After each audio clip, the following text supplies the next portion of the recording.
Good evening, everyone. Good Wednesday evening to one and all, and welcome to Perspectives Prime.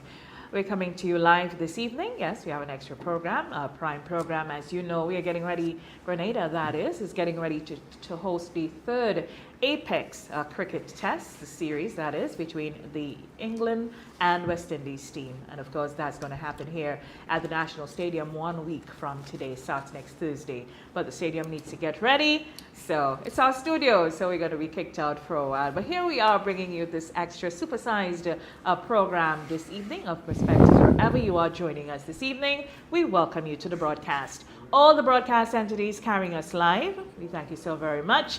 MTV, beyond TV in a while, as the news is in progress. So TV will join us after, but I know we are on MTV's Facebook. We are also on Mikey Live, TNR Communications, Party Grenada, our Perspectives Facebook page, and of course we are also on KG9. And good evening, a special good evening to the folks in Carrick-Coupity, Martinique, on Sister Ad Radio, who are streaming us. I am here with our expert talk panel of Senator Christopher Deali and Mr. Byron Campbell. They've made it out from their homes this evening to sit in on this program with us. And later on, we'll introduce our special guest panelists for tonight, two foremost Grenadians of utmost excellence and candor and everything more. And we introduce them. That'll be Senator Chester Humphrey and Mr. Ambrose Phillip. But before we get to our guests, gentlemen, good evening.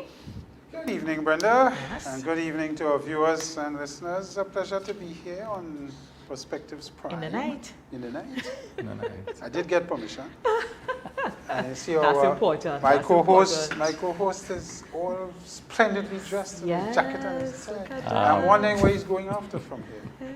I have plans. Oh yes. Yeah. You have Let's put it plans? that way, yes. Okay, wonderful. Good evening. You said that with a gleam Good in your evening. eye. It's true. So I that have includes plans, Mrs. yeah. Campbell. Yeah, I have a date with her, actually. Wonderful. Very good. Very good. It's a good thing. I saw that But- gleam in the eye. I saw it. But this is usually my bedtime, but I had a nap this afternoon, so Right. In I'm preparation. alert. Yeah. I'm ready Okay. You know, for a lot of politics, I hope, tonight. Yeah, I mean, I've been I think we have. begging for it. I think our guests will give us Oh, enough yeah, to chew on, yeah. and our Yes. audience as well. I look forward to Yes, this. yes, I think we have the right Yeah. panelists to help us through that this evening. But Okay. guys, just on the way here this evening, noticing that the Anglican High School had athletics at the stadium. It's just so good to see that athletics is back at the stadium. Yeah. Schools are going back.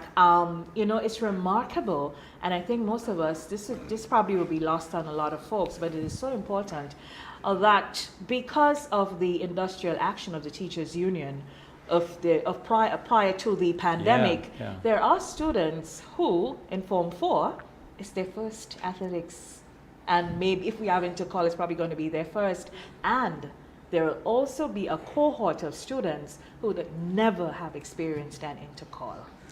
The walk to You rule, know, the yeah, walk to rule yeah. situation. Yeah. So it's quite interesting, I think it's a good thing for our students to understand what sports is, camaraderie, the competition. And lots of parents went out. And the discipline that goes with it, Yes. organization. Yes. Yeah. It's one of the things that you remember fondly when you were in secondary school, Yes. competing Yes. and But just how the pandemic halted everything, and then we're trying to to Yeah, rise again. It really shows you the resilience of the human. Yeah. No matter what, we just have to keep picking it up and moving on. But that was kind of the projection. 2 years, we begin to return to some normalcy. yeah. Well, I mean, the Minister of Health announced on Tuesday that based on the trends and what is happening, if it continues as going, there'll probably be a release on the 4th of April. Release? There'll be another announcement. I like Release So that has implications of the for mass. Carnival. That has implications for Carnival, the Of vax course. thing. Yeah. And of course, he mentioned the fact that they'll remove the distinction between vax and non-vax people Right. for entering certain Right. places and certain stuff. Right. So I suspect the entertainment industry, restaurants and so on is anxiously looking forward to that, as well as The numbers for events. and so on. So I mean, it's leading right up to cricket. When we had our last guest talking about cricket, we did ask that question. Yes. If that changes. But April 4th. April 4th is next week. But the So Prime I don't Minister know. addresses the nation tomorrow. Yes, tomorrow evening at 8 o'clock. I don't know if they'll make an exception for allowing vax and unvax people, if they will talk to CWI and find out what is happening, so that at least the test match could get more audience and more cheering, because I mean test match traditionally doesn't get huge audience. You see, I think we have a template, so to speak, with the sporting events that has happened recently. We had the national champs, Arise the national champs on the weekend, and everyone was mixed into the national stadium. We had Anglican High School at the Kirani James Athletic Stadium today as well, and they were mixed in. So I think there is some merit for it. I mean, I saw they put up a dashboard today, and this is almost 2 weeks since after Karakou Carnival, and the dashboard indicated, I think, was 5 cases and so on, which again speaks to the fact that, you know, there is some level of control, if that's the right word. The Containment. CMO was on the news this evening talking about the reason why they don't put out this dashboard every day, because it doesn't change very much over 2-3 days, so they're going to reduce maybe 2 or 3 times a week. So they're really pleased with the numbers. But again, what he reiterated was we should focus on vaccinating, that we are at 33%, and this is a third, this is low, so the question of vaccination remains a priority for the administration. And that's valid, because as we see things change in the far east and across the world, we still have to keep it top of mind, that it has not gone away. Look at China. You know, China we cannot use language like the pandemic is over. No. It's not over. I We mean, are Hong emerging. Kong have serious issues. We are emerging. Hong Yes, Kong Hong Kong. also, It is very serious there. Yeah. We are emerging out of the pandemic. So the vaccination message is still Well, you know, very, Brenda, very critical. personally, I am going to continue wearing my mask and sanitizing because I am, you know, I think the mask not only helps us with the COVID, but I'm a sinus person, and since I've been wearing my mask, my sinus have been under control. So always keep mine very close. Yes, the mask prevents other things as well. So there is benefit to having it still, and I am still cautious because we still I think they have a new one, Delcron, the Delta and the Omicron. Delcron, and you hear now other variants coming through the pipe and calling it all kind of So don't drop your guard. No, I'm not dropping, and that's the point. That's the point. I don't think we should drop our guard, and we should continue to. I think Guyana just recently eased all the restrictions. They removed all. Right, but they're still telling you that they encourage businesses and other places to sanitize and have people wear their masks and so on. Because there is legislatively the government removed the restrictions, but private sector and all of that, there may be some businesses that really liked how this worked for them, and they can say to you that you have to wear masks to come into their business, even if the legislation have been removed. It's up to you if you want to do business with them. It's maybe a thing that works for the business. So the focus now you may is still have that. The focus now is personal responsibility. It always Take personal responsibility. That's a focus for your health and mitigating. It's going to be touch and go for us in business because you know, a customer comes and you say, well, we require you to wear masks. They say, well, the law says I don't have to wear masks. And you know our people, you could see us getting into tussles with the security guards and people, and then the business will get bad reputational risk in terms of we saying, well, you know, go somewhere else. But at the end of the day, you know, it's going to be a touch and go for us. I think it should be a discretionary thing. And if people want to wear their mask, they wear it.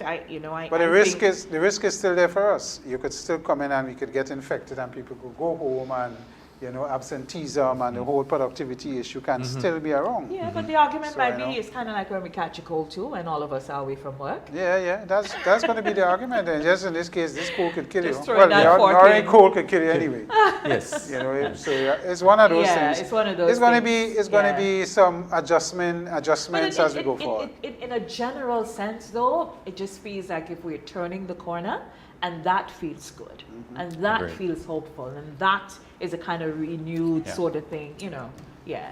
That's how it feels. I don't think we would ever go back to 2019, 2020, we won't go back there. Hopefully. Yeah. well, no, when I say that, I mean how our lives were. Yeah. You know, so we Yeah. just have to it's almost like we're in a new world. Well, I mean, countries can't afford Yeah. the lockdowns again, that's for No. sure. That's for Yeah. sure. The Yeah. economies doesn't have the Decimated. economy. Can't Yeah. afford it, and I don't know if the world could afford it No. in terms of the projected growth internationally and so on. We're all suffering from this thing, and it's one of those things that you know, I don't think any country wants to go there because of the effects Yes. on everything. Yeah. So it's one of those things where we're trying to normalize. Yeah. And normalize. We have lived with other diseases in our lives, so We this is have. one that We But have. there's several upside of COVID in terms of product, working from home, for example, less physical travel.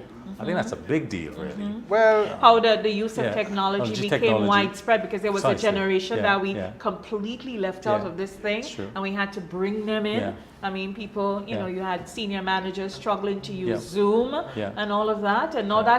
that's where they want to be. Yeah.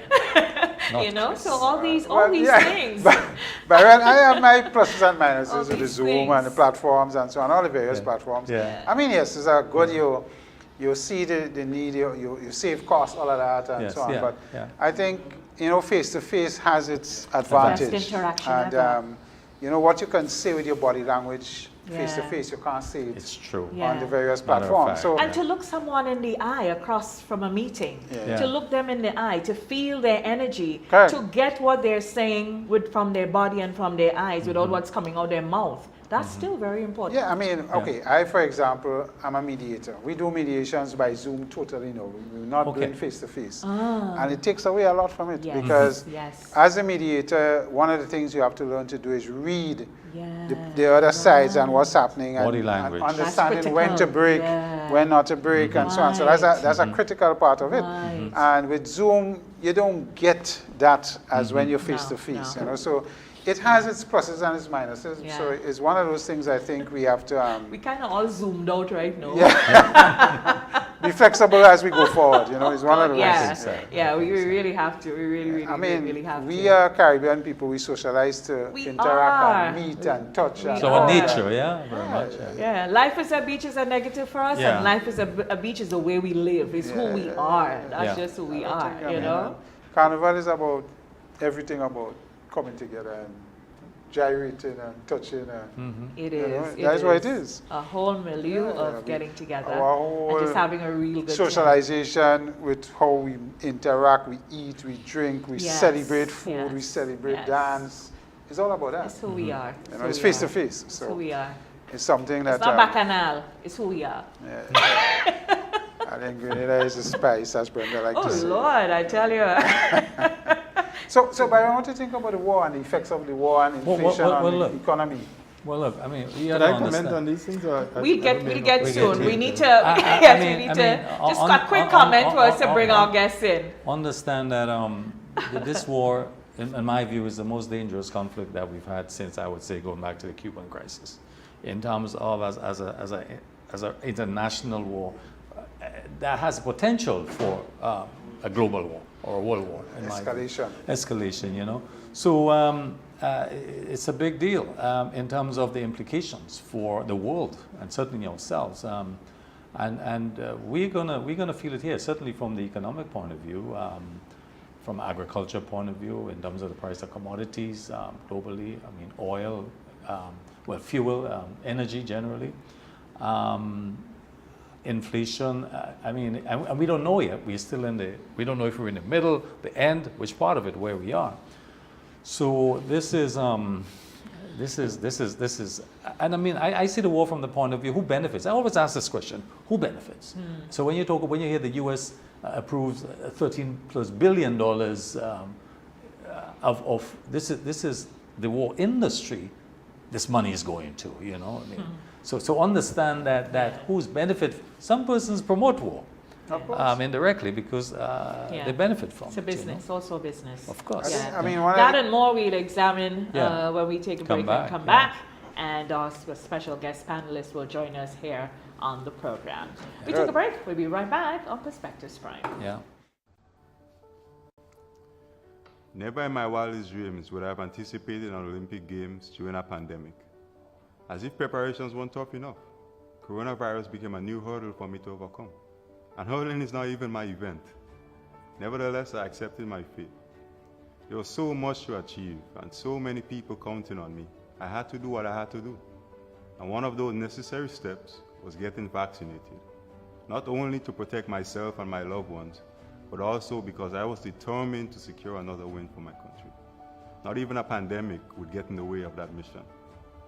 I know my people well, and I know that the determination I possess is not a trait unique to just myself. It's in every Grenadian, the will to overcome and that desire to win. The fact of the matter is that if we as a people intend to come out of this pandemic victorious, we too must do what is necessary. We must follow the protocols, such as social distancing, wearing a mask properly. We must listen to the experts. We can make certain lifestyle changes to boost our health, like exercising regularly, eating the right foods. And also, we must strongly and absolutely consider getting vaccinated against COVID-19 and its variants. As someone who is vaccinated, I feel confident in being home, being able to participate and run again. And that's my dream, to see families running on the beaches again, to see children running on the playgrounds, shopkeepers running their businesses, bus drivers running the roads, and the love and happiness running through the heart and spirit of us all Grenadians. There's no one solution, but if we take the necessary steps, we will get back on our feet and we will get running again. Welcome home.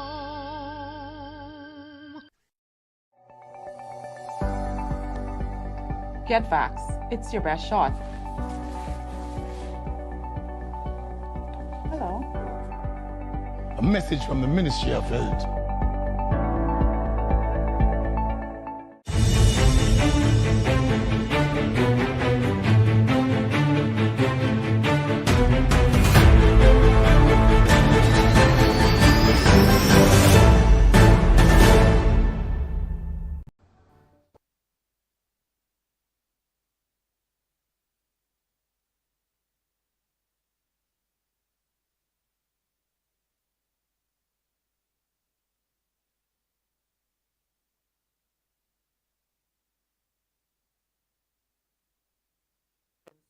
We're now in the same time zone, so welcome to the broadcast.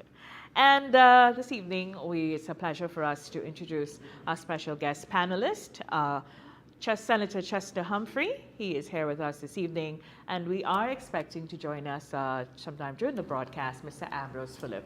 But we'll start off with Senator Humphrey. He's here, and when Mr. Phillip joined us, so once he joins us, we hope we can bring him in and have the discussion. Senator Humphrey, good evening. Thank you so much for taking time off your busy schedule.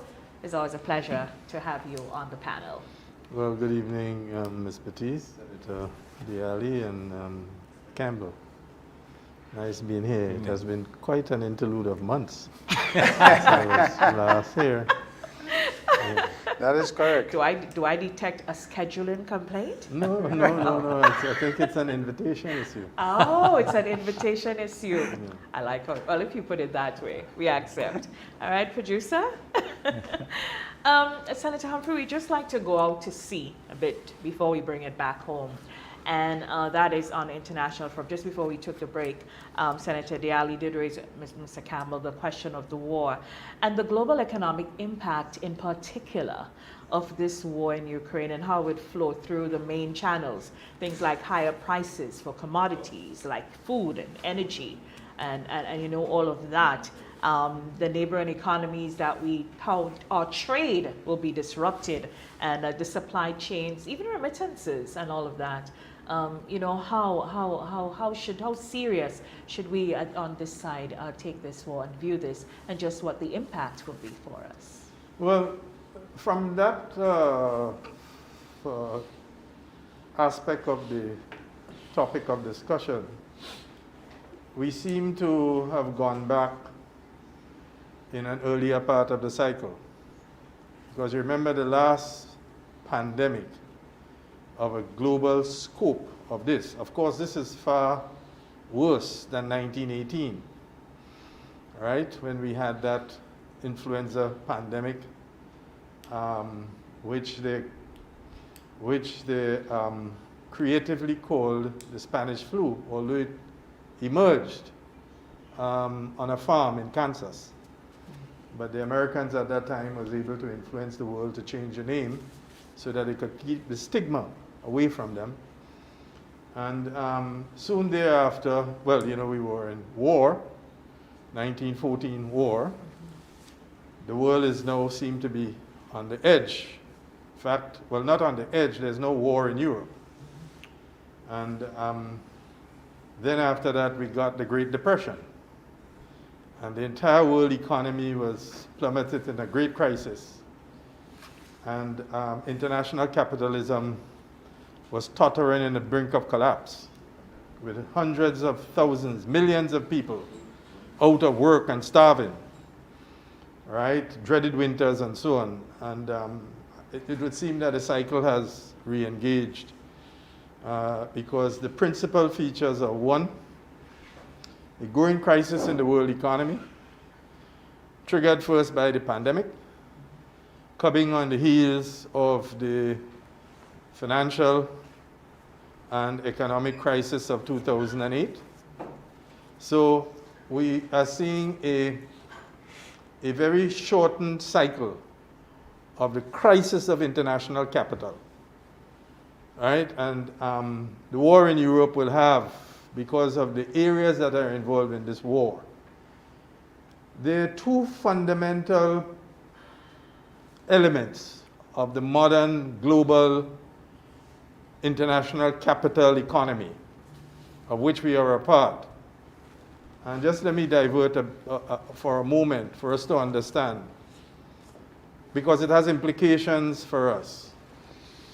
That economy was premised, designed, and built on, in the earlier century, native genocide and African enslavement.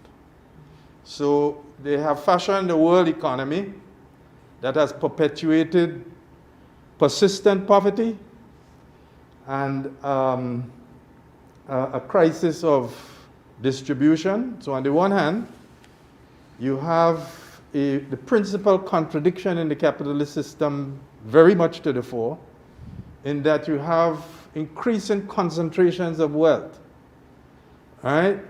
And at the same time, you have a greater socialization in the production process, with the world's most two populous countries at the center now of almost all of mankind's consumer production. We're talking now about China, and we're talking now about India, and then you have other sub-countries in Southeast Asia, and so on. Right. So we are, in a sense, in a repeat. What is at stake here are the two most fundamental elements of the world economic system. All right? And those two elements are: one, energy, of which Russia is a major player, and it's a provider of a significant amount of energy resources for Western Europe. And then you have food. And because they have built a system of inequality and of perpetual poverty, and every time we make an attempt, genuinely so, to find a way out of this system of inequality that has been imposed on the world, they put us back in the net. So we found a way in the international financial system to make a decent level of income and independence from offering offshore banking services for an economy that has been global. They clamped that down.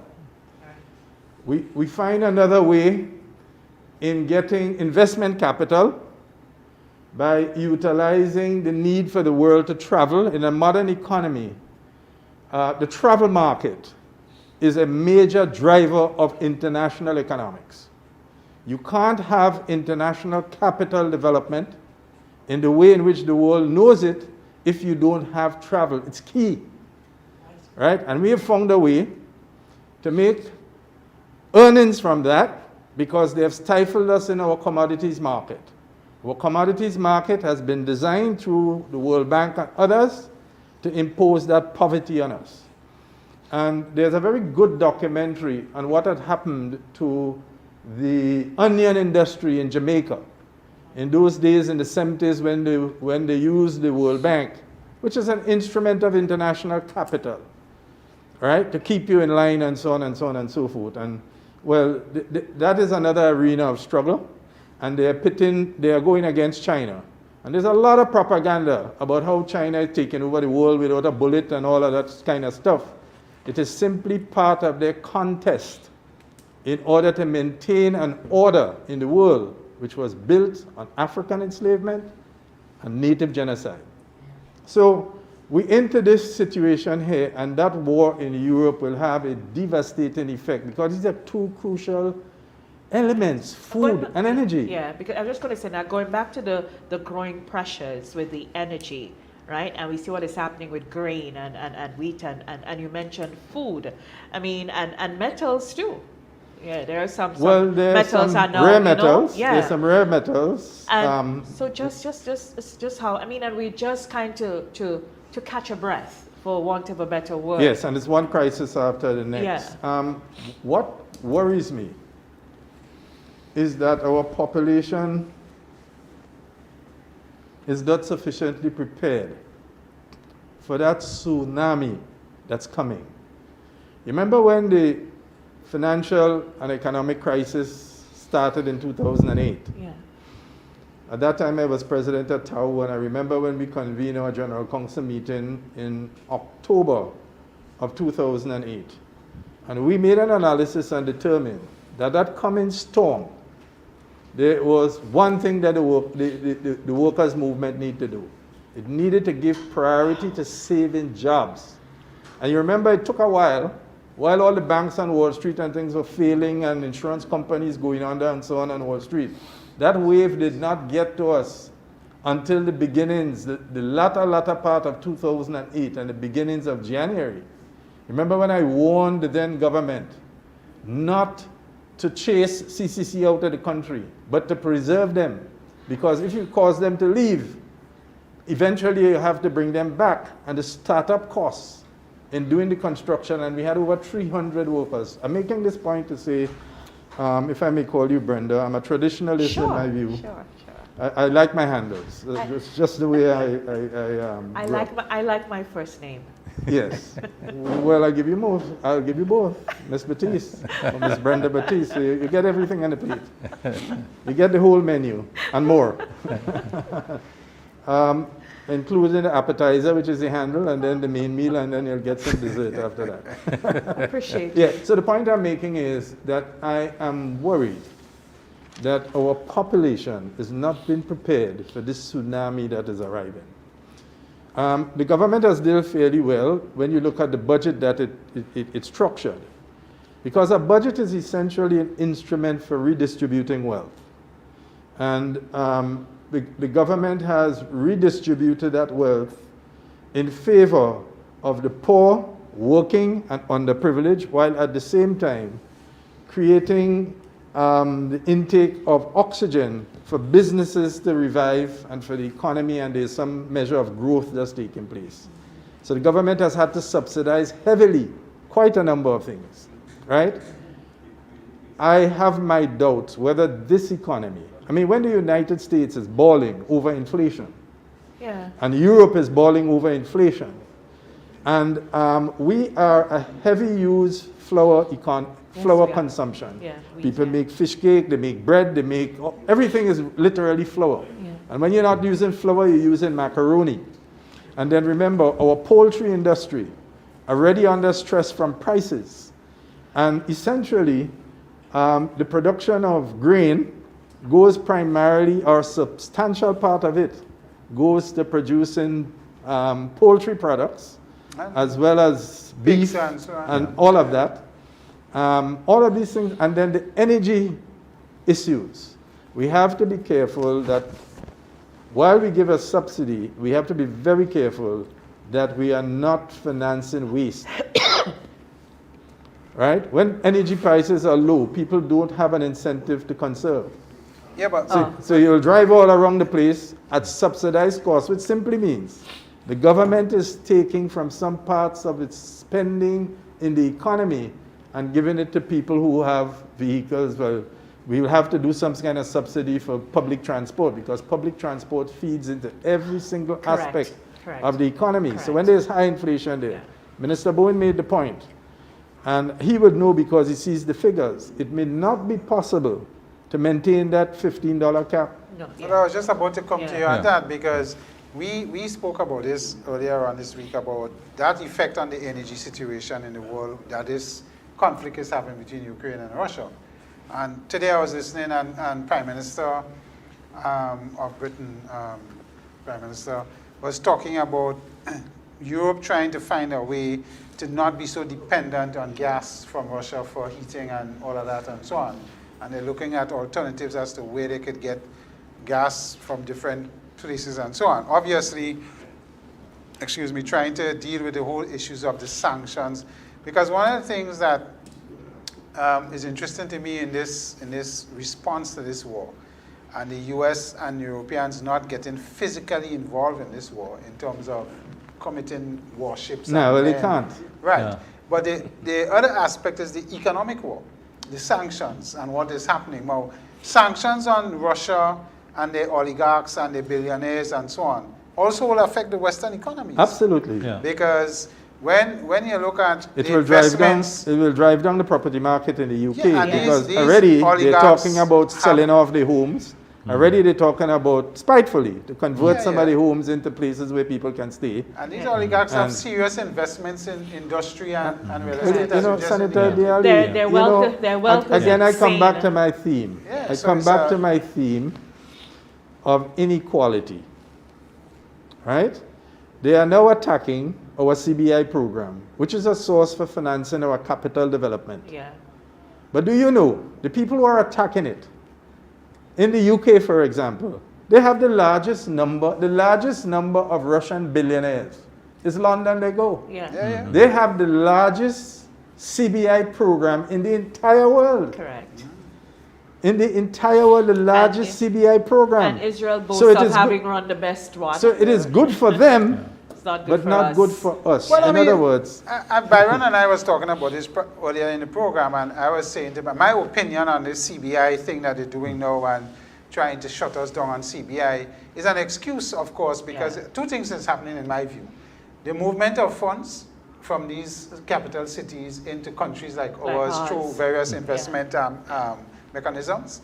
And the other thing is, I think they're using all of this now as an excuse. Because of what is happening in the world, to say, no, you know, CBI is a program where these guys will probably run to get some shelter and so on, so we need to lock them down. And it's not coincidental because they have not said the Caribbean island. Their wording is not the islands with CBI or the territories in the region with CBI.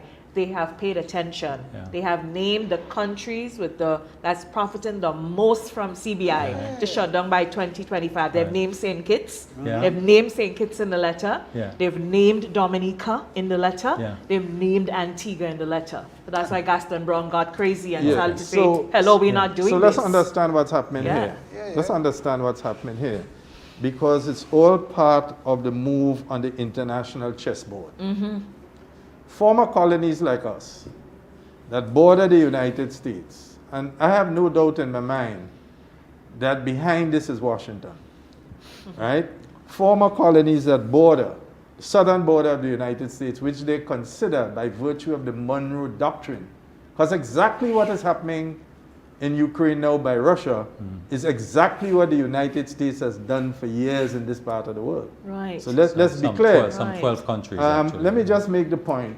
I mean, war is hell.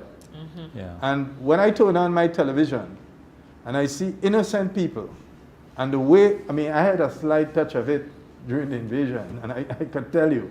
So the normal human being must have a tremendous amount of empathy and sympathy for what's taking place. But this has been a war by design and provocation. It has been a war by design and propagation, no doubt about it. But somebody may ask, Senator Humphrey, and as we talking, and I'm sure people are looking on and saying, what is he talking? Who provoked Putin? Somebody may No, ask you that. have got to understand. No. But you see, we have to understand the following. The advent of nuclear weapons in war has changed the entire international dynamics of international relations. Let's be clear on that. We need to recall that the only nation on earth in all of the anthropology and history of human beings on this planet Earth, the only nation to have used nuclear weapons against civilians has been the United States, not Russia. That's correct. Not Japan. That's correct. It has been the United States. Right? And when they used those 2 nuclear weapons, there was absolutely no military reason for using it. Right? It was to set up a world order in which they sent a clear message to the adversary. This is what will happen to you. Right? So the arms race then started. Right. Right? The arms race then started. So To you which got to they understand. benefit? Right? Of which they benefit? Well, yeah, because it drove the economy. Yes. It drove the economy, and people make billions of dollars in this arms race. But you've got to understand, and this is not a justification, but this is just an explanation for the reality of the world today. Right. You've got to understand that nuclear armed states, right, do not subscribe to the laudable principles of self-determination and independence. Well, a classic example is Israel. Right? Yeah. And that Yeah. part of the world. Let's be Yeah, clear. classic Let us be Classic clear. example. Yeah. So I understand all the emotions. I Yeah. too, I feel it when I Yeah. see it. Yeah. But let us be clear Yeah. that nuclear powers, and there are 2 major nuclear powers in the world, the United States and Russia. And the United States never observed principles of, I mean, even when you had elections, a la Chile, a la the Benz government in 1954 in Guatemala, popularly elected, free and fair elections, overthrown. Yeah. In Ukraine, remember, the elected government was overthrown. Right? Many people don't know this. So I'm making the point that what is happening here is an attempt to rein back regions in the world by dismantling sources of economic income. They prefer to give you loans, they prefer to have you hooked up on loans and so on. And then remember, in this international economic construct, there are 2 breakaway states. China has been able, as a very poor country, in 2 generations or 3 generations, have moved the largest block of humankind out of poverty in the entire history Correct. of mankind in this world. The most millionaires created in Right? the pandemic. They have been able to China. do this, so they are a counter block to the influence of the old empires of Europe and its extension, the United States. And when you hear they use this term about international community, don't think we included in it. You know. International communities, Europe, New Zealand, Australia, Canada, right? International community. The Yeah, but- G8. but- the G8. But this is So it. what So- the European community is, plus the US. But that's the irony of the whole thing, and, Yeah. and CBI. That's Yeah. you know, because the demand for CBI programs is far outstripping the supply of the Yeah. countries that Yeah. offer, particularly in this region. And they're coming Because from people those are foreign seeing us. I mean, CARICOM just announced they want the Caribbean to remain a zone of peace. And that is not by accident. That is because we're looking to attract more and more people to come and invest and live in this area, so that, you know, it is somebody living in Europe, you don't know when something is going to happen, pandemic, whether it's war, what is happening, and how it's going to affect their lifestyle. And guys with this net worth, high net worth values are looking for opportunities where they can have a life of some level of comfort and ease. So I want to get back to get your opinion on the issue of the preparation of our people in our country. I heard when you spoke about, you know, the 2008 crisis and what Labour did. But, and you know, as we speak now, government has this $15 cap on fuel, and I don't think that will last for long, as you indicated. I am of the view they can't continue. That is a loan. As you say, subsidizing. How long can we do it? Other countries around us, gas is at $20 plus a gallon now. So the issue is, are we preparing ourselves for when, you know, that situation will change? But And what is going to happen Two to things are us? necessary here, to my mind, right? And I don't claim to have all the details on what the government's plans are. I'm not representing the government here. I'm just giving you my own view, right? Sure. Two things are necessary here. First of all, we have to get the people to understand that the consumption patterns must change. In the same way, as we are telling people right now, the dominant strain of the virus is not as deadly as the Delta strain. These pandemics have a lifespan about 3, nearing 4 years, and then it tapers off. It's not going to wipe out all of mankind. No disease has ever done so. Right? People will build up natural immunities, and remember, a lot of research. So there'll be new vaccines. Correct. Remember this research was compacted based on a lot of prior research. But there will be more research and continuing research. Now we have a tablet you can take. Yeah. Yeah. Right? The Cubans have developed, and I mean, let's take our hats off to our Cuban colleagues. I want to pay a special homage to them. This is a country under tremendous pressure, right? A Caribbean country, and they are moving big time in the world of science. The Cubans now have a nasal spray. If you think you were exposed to COVID, you just spray them in your nose I think it's every 5 hours. Really? Yes, man. The Cubans now have that. Yeah. But of course, again, the international order has slowed down their approval. You know, they have different ways of, because all of this thing is a fight too. The big multinationals in the United States and England, they want to dominate the market and that kind of stuff. And you heard how they rake in billions of dollars from Brazil and what this was all about until the Chinese vaccine became available, which was then selling cheap or next to nothing and so on. And that broke the price strangulation they imposed on Brazil at the time. While people were dying, they were profiting off of debt. They were profiting off of the debt of people, and they were not undertakers. Right? They were not undertakers. Right? So just to come back a bit, I'm saying I don't know what the internal plans are, but we have, in the same way, as we are now telling people, you have to take personal responsibility, because I think by the 4th of April, all of these restrictions, I can't speak for the government, but where things are headed, and the low rates of infections, in addition to which, we had a significant part of our population naturally exposed. So there's some degree of immunity build up there. How long that would last, that's an unquestionable thing we don't know. Right. Yeah. But I'm saying the capacity of humankind to confront these challenges is enormous. Yeah. We are not going, I know the last day scenario and the really doomsayers and so on, they make a lot of money out of frightening people. This is the last days we'll all die. That's never happened. Right? But the capacity of the human being to understand his environment and to face challenges is enormous, and we've seen that in all areas. So like in science, we will do it. So there'll be new vaccines, there'll be new stuff taking place and so on. So eventually we could say the end of this pandemic is in sight. However, states are now saying we are not going to pass laws now mandating these things. Your personal responsibility. We have given you all the information. We have given you all the tools. You have a personal responsibility. I'm saying the same thing must happen in the economy. The government cannot continue to keep and will not be able to continue. A barrel now of oil is 140 something. No, it dropped today. It's under 100 now. Yeah. It came down. Okay. It came down from the 140. There were actually two But crashes. we don't know the course of this war.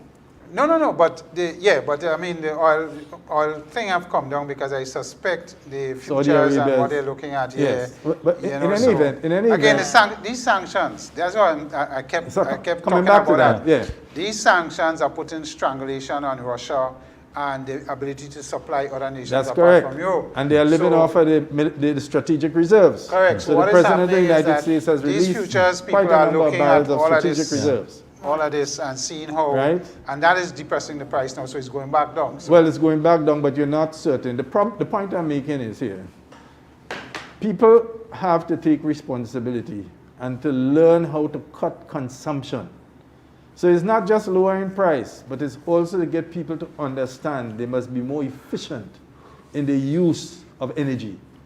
And they must be. I have not yet seen the Seoul Power Company. I know they have been doing it from time to time low-keyed, but in a period like now, there ought to be a blitzkrieg of information telling people how to reduce their consumption, even though the government is subsidizing. But remember, that subsidy means that money is being taken out of education, Money is being taken out of roads.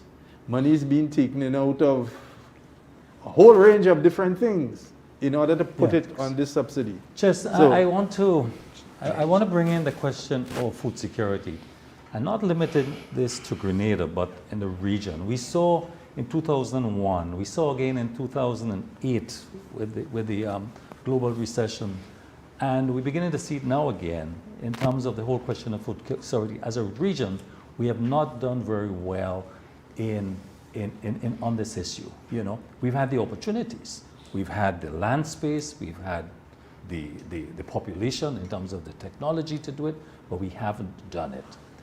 Why we haven't done it, and what is the strategy going forward? What do you recommend in terms of dealing with this issue? As you know, when Eric Williams, Forbes, Burnham, and Barrow came together many moons of years ago, they developed a food strategy. And that food strategy was to be centralized in Guyana. Yeah.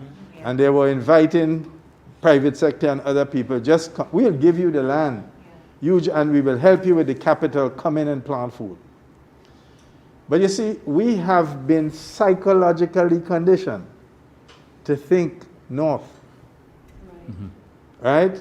And okay, you walk anywhere in town, any day in town, right? Including on a Sunday. And the largest assembly of people is not at the church in Market Hill, you know. It's not in the fruit vendors market, you know. The largest assembly of any single group purchasing from any single supplier is Kentucky. Correct. Because we have been conditioned. We have been conditioned. So we are not eating what we're growing, right? In addition to which, because of these scarcities, for example, a pound of Irish potato is 1/20th or thereabout the price of a pound of sweet potato. An Irish potato had to be put on a farm, put in a bag on the farm, brought to the port somewhere in England, in Holland, right, or somewhere in the United States, put on a ship, handled by workers who put it on the boat, take off by workers who take it off the boat. Truckers then take it to the supermarket. The supermarket then put up a markup. All of that. And the price of Irish potato is just about 20% of the price of sweet potato. Now, how do you explain that? And you are a farmer, Baron. Yeah. So in a period of scarcity, ask me the question, yeah. in a period of scarcity, Yeah. people are buying price. They're not only buying price on motor cars, Yeah. so they're no longer buying new cars. They are buying Japanese reconditioned, and quite frankly, when you look at both of them, you can't tell the difference. That's correct. Right? I see fellas with some brand of cars. I wonder how them could afford that. When I look closer, it's a Japanese recondition. Yeah. Right? And not only are they buying price with food, with goods, they're also buying price with food, Baron. And unless our farmers get to the point of the things that we can produce that are healthy for us, I mean, must I pay $6 a pound for sweet potato? But just to listen, but at the same time, you have to understand that in November, December, a 50 kilo, a bag of fertilizer, 50 kg, Yes, fertilizer was sweet potato? $74. I don't know, I'm asking you. No, but I'm talking about the general price of our local produce. No, but Byron, and what is driving it up? It went up 75%. But 75% in 3 months. Stick up in it if I could put this to you. Yeah. What fertilizer you put in pawpaw? What fertilizer you put in watermelon? What fertilizer you put in dasheen? Why must a pound of sweet potato cost me $6 a pound? Well, Chess. Let me. He's explaining the I cost. want to switch us to politics, because we have to get it. But chess, And the the time running cost out. of input, the cost of input What for the local inputs farmer. do you put in sweet potato? I keep Significant. asking me I that. Well, I'm asking, I don't know. Fertilizer, labor, it's You expensive. fertilize You have sweet to potato? fertilize sweet Yeah. potato. If you don't Already. fertilize it, you're not going to get Okay. Well, I adequate mean, yield from it. I know for watermelon and so on, the Yeah, fertilizer. pawpaw You What have is- pest and disease, absolutely. The cost, But- the average cost of, I told you, 75% in 3 months. So what would it take to To do drive that, the prices simple, down simple, or make it more simple, competitive? Simple. The Windward Islands set up an agricultural importing agency, the same thing that we do pharmaceuticals. Yeah. We can go to places that produce the potash and so on, like Morocco and so, Yeah. and get them. But when would Simple. when would we get the gravitas to do things like that? When we're so I don't divided. know. I don't know. I don't know if As we'll ever Europe get the announced gravitas. CBI thing, Ralph Gonzalez on Heroes Day having the worst thing to say Yeah. about everybody who in the CBI. I mean, when are we going to get a gravitas to do these things? When are we going to come together and say, let Guyana do rice, let Grenada do bananas, let Trinidad do fish? When are we going to do that, Senator Humphrey? Yeah. These things sound so lofty. But I agree with you. We I'm move sorry. on. But understand that in most cases, That's another topic we should discuss. in So most cases, lofty. in most cases, yes, Senator, the price is determined by the places buying from the farmers, like the supermarket, like the M&IB. They dictate the price to the farmers what they're buying at. Most cases, the farmers don't dictate what Yeah, but price is coming the other at. side to that argument, a lot of farmers don't understand the cost to produce either. So they will come and say, Yeah. you know, the market say that tomatoes must sell at $6 a pound, and you ask, well, it costs for you to put a pound of tomato outside, and they can't tell you because That is a true. lot But there's a them- lot of training So- taking place in I this at the suspect, same time. Byron, Yeah. that a lot of these prices is Yeah. dependent on the bill that face the farm. Well, let me put it to you this way. There's a farmer and then there's a middleman distributor. Right? The most inflationary prices you find in the economy is in the market. And we yeah. have It's a commodities. problem. And It is a yeah, problem. exactly. There's something to address, Right? but we Yeah. have prices. So if I go in the market I go there too. and Ms. Yeah. Batiste go in the market after me, they look at me, Chester Humphrey, and they have a bill to pay coming up next week. The cost of that is dependent on how much money I need to raise on the bill. They But- look at Brenda and they don't know Brenda. It varies. She could get Yes. away. She could get away with something, especially if she go after lunch and the thing thin out and so on. And they want to go home, they give Brenda at a certain price. Yeah, And this is what. Business strategy. But you see, look, the truth of the matter is, I always believe that the market. Well, this is not the topic because Yeah, it's true. I have some issues with the market. No, in but both I agree. before we get into all the political or I know y'all. You Yeah. see y'all are really excited. Look Yeah. at y'all. Right. Where's Mr. Philip? Before we get into all of it, the thing though is, Senator Humphrey, that it is a security issue. Yeah. It is a social issue. Yeah. You are asking a single mother of 10. You know, she works for less than $1,000 a month, basic. You know, she has 5 children going to school. When she walks into the supermarket, she's not looking at bulgur and brown long grain rice and all of that. She is going to buy what can feed her 10 children. You know, That's Brenda- the thing. Brenda, And there's she a- may not be able think- to feed Brenda- them sweet potatoes, which they need. Brenda, but there's another issue too. Not Because I go to the supermarket, and when I see the trolley baskets of some of the same people you talk about, I'm amazed. In the old days, we had a couple tires in the back of the house in which we plant some peppers. We put Yeah. down something. We had a chicken running someplace there in a coop, right? And you want me to pull out a chicken. Nobody does this anymore. Because Everybody goes we to went a down the wrong supermarket road. because it's a status thing. Because If- we're far if- away and it's from. conditioned. Right. We And got it's too far conditioning. away from. Even, yeah, do yeah. you know, even in suburbia, which looks very much like countryside, people leave there and go to food fair and buy the celery and different things which they could grow in the back of the house. Senator, but at the same time, It's a I must trip for point the out. family. Yeah, I want to point out though that There's more than distillery, There Senator is- Humphrey. There's a there- trip for the family, then they go off to the beach, they drive to the airport, they go to Estes no, Bar. These are not they people go who to- drive. These are people who take the bus. Taking the That's bus. okay. Buses, they go where they want to But go. there are programs. It's more than just celery. Colleagues, there are programs now that have been promoted and instituted by the government, backyard gardening support, where hundreds of families throughout the island, particularly in rural communities, are given support, technical support also, training by the Food and Nutrition Council in terms of advice on how the preparation of nutritious meal using these local products. So the Ministry of Agriculture, though there are initiatives to addressing, it's not solving all the problems, but there are good initiatives taking place that I know about, and I'm really No, well, I pleased about must say, there have been a plethora Yeah. of small mini businesses Yeah, popping up on the side of the street. The conditions under which they pop up is something that need to be addressed because Yeah. they pop up in places that makes the traffic very dangerous. yeah. Correct. Yeah. Correct. The sanitary conditions Yeah. much wanted, but nonetheless, these are nascent business people. Yeah. And a lot of it is selling food. I mean, Yes. vegetables and tomatoes and that Yeah. kind of thing. But here again, the pricing, Because when you stop on the side, I was coming from St. Paul's once. I usually go to buy my pudding every Saturday up behind the police station. And I was coming down and I saw a guy with some watermelon in the old Sukabuka place. So I stopped by to get a watermelon.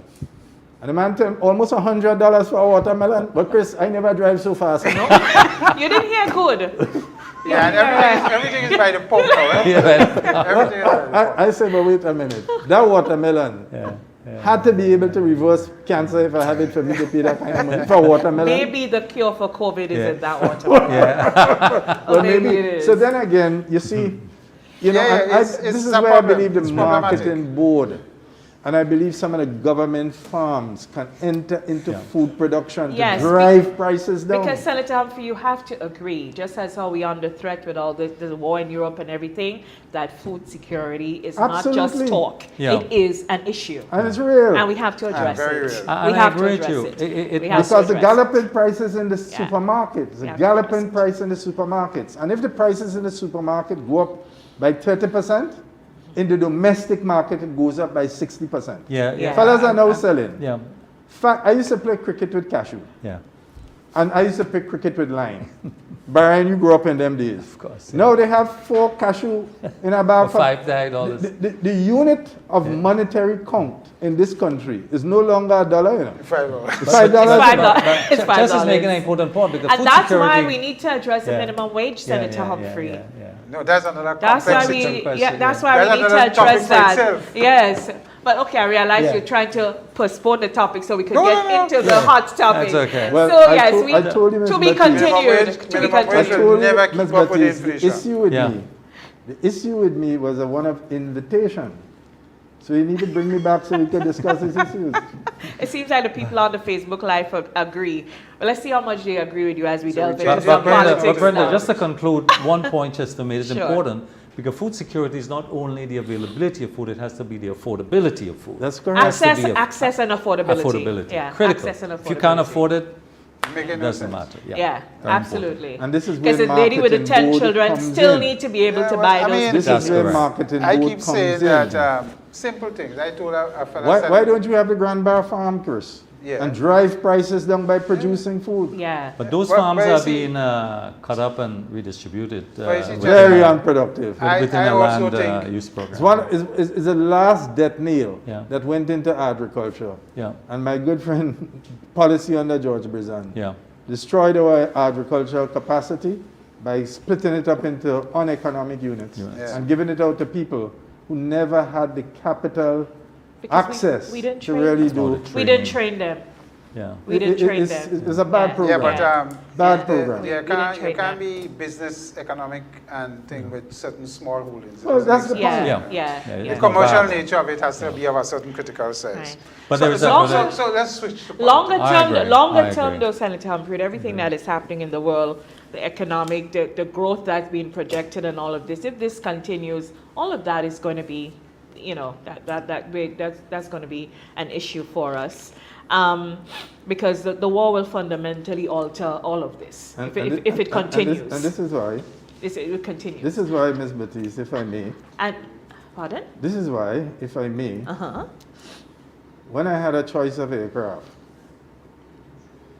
and I heard there was a lot of rain and thunder showers, I made sure I was on a Liat aircraft. Tried, tested, proved. This is not the time for experimentation. You may require a change of aircraft, but this is not the time to have a brand new aircraft. I like how you segue and you me put into a, the politics. you put an untrained pilot. And all that we are saying here now, this is not the time for that. And I'm sure the country will agree with me shortly. Yeah. So We let's segue into the politics. let's get into the conversations about That pilots. is just my mischievous injection. So I am quite a mischievous one myself, albeit probably a little more subtle. But I'll be the first to admit. No, I'm talking purely about aviation. Tell you, I'm not talking about you're not aviation. talking about parachutes? As we continue to, as we Sometimes they are necessary, but on military aircraft. I'm talking about a commercial aircraft. as we talk about professional aircrafts, parachutes, airplanes, let's bring it back to pilots. Yeah. And you have an aircraft, you're taking off, the forecast, it really doesn't look good. Many unforeseen. That's where we are now. Very, very unforeseen and so on. And you're coming up at a time where the passengers need to decide, where do we go, what happens? And there you have probably 2 aircraft, 2 pilots put before those passengers. I mean, what do you tell them? And the passengers being the people of Grenada. It's very simple for me. In this case, it's very simple for me. What you tell- if what there's do you tell turbulent them? weather ahead, and I saw Captain Michael Blackburn on the airport, and he's going onto one plane, and I have a young son that's training to be a pilot, and I see he's sitting down in the captain's seat on the other plane, I wouldn't be a passenger on his plane. I go in with Captain Blackburn. You guys confuse me. do you know how many hours? just But do you know how many hours? Do you know your son I could be find very we must skilled? just get straight down to the To thing. the point, yeah. Is it that we Except have a Brenda, situation? Except Brenda, Yeah. yes, all of what you're saying is possible, Uh-huh. but when you're up here, there are no branches. In other words, if your decision was wrong on judgment, and you're up here, you're in a lot of... Well, what are we talking about? Yeah. So are I find we need to zoom this thing in. Right, so we are and get talking it down about to- the choices that the country is faced with. Right. And Yeah. we're talking about Right. That's the what I fact that want we to are know. facing a general election. Yeah. General elections, of course, is constitutionally due Yeah. in 2023. Yeah. So we don't know if we'll have elections 2023 or elections 2022. Yeah. But I think already we could say we have elections 2022 based on what we're Yeah. seeing. Political parties ramping up their campaigns and so on. And then we have 2 main political parties. There are others on the fringes and so on. And there's some independents. But I think the 2 main ones, that's the New National Party and the NDC, which is the main opposition party, so to speak, although they don't hold a seat in the parliament. They have a leader, a young leader, who has come to the fore. When I said young, I mean politically young. I am not speaking about the gentleman's age at all. I don't ascribe to ageism and all of that sort of thing. And we have Dr. Mitchell, who's been with us, served for over 30-something years. This is his 5th go around as a political leader of the Indian NP into an election. Well, he came and in so 90. folks are comparing. 89 or 87, 88, I think he took office, right? Is it 88? 88 or 89? So One of folks them are. things there. So those are the pilots. Those are the pilots. But my Those are the question, nameless pilots. I mean, Senator Humphrey, you have been around in the political arena for many years. You have seen it from all sides, I think. Yeah. At one time you were at NDC, one time you were Revolution, and so on and so forth. What is your take on this wrongs of election? And again, we're saying experienced leader versus inexperience, and the crises that we're facing now economically, security-wise, with food and so on and so on. What is your take in terms of how you see this is going to pan out? Because NDC is creating excitement because of the new leadership and the new young cadre of people, versus NNP, tried, tested, and as they say, delivering. What is your view on this and how you see All right, this first panning of all, we are in a period of intergenerational change in the politics. And that intergenerational change impacts on leadership. Right? The National Democratic Congress has been inherently and historically very unstable when it comes to leadership. From its very beginnings. And that's fact.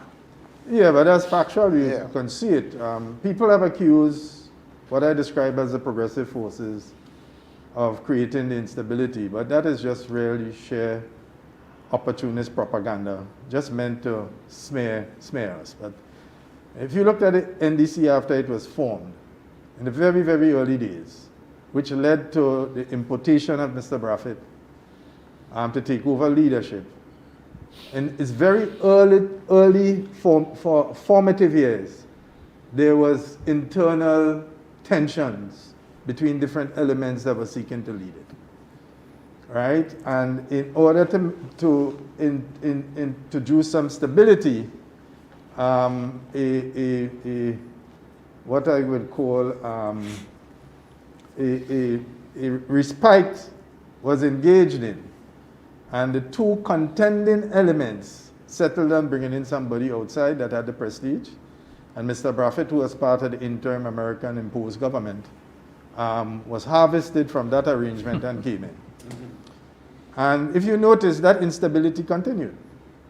And even before Mr. Braffett never finished his term, you know. Remember, Mr. Braffett became so fed up with instability, he decided, look, I was already a retired man. The country needed me after the collapse and the military invasion and the crisis which followed, and I come back and serve. Let me go back into my retirement, and he gave up power. Yeah, I was having a conversation, not to get away from that too much. I was having a conversation, and we were talking about March 13th the other day with some friends, and we were off the view that the time he left the party, we believed that he cost Mr. Brezan the election, because Mr. Brezan didn't have a lot of time to, you know, to transition and move on. No, well, that may have contributed, but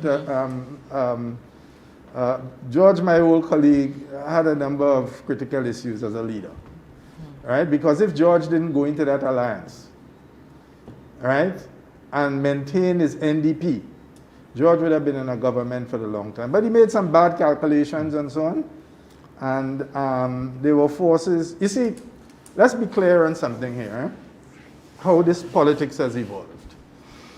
Grenada has always been divided along classes.